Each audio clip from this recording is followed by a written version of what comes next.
That 400 acres which this government is eyeing like a real estate broker, ఆ 400 ఎకరాలను ఎట్టి పరిస్థితుల్లో, ఇది కేసీఆర్ గారి మాట, మా పార్టీ మాట, మా పార్టీ తరఫున మేము మాటిస్తున్నాం, 3 ఏళ్లలో మేము ఖచ్చితంగా మళ్ళీ ప్రభుత్వంలోకి వస్తున్నాం.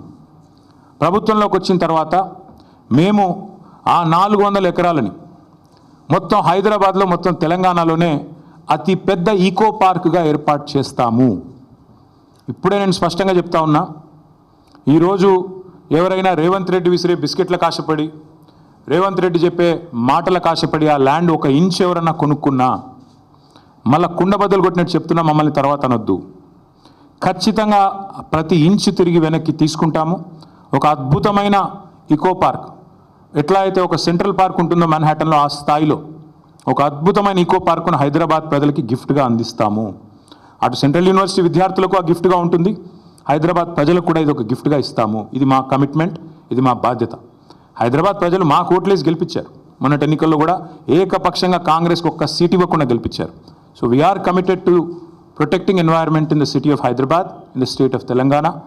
ఆ 400 ఎకరాలు పొరపాటున కూడా ఎవరు కొనవద్దు.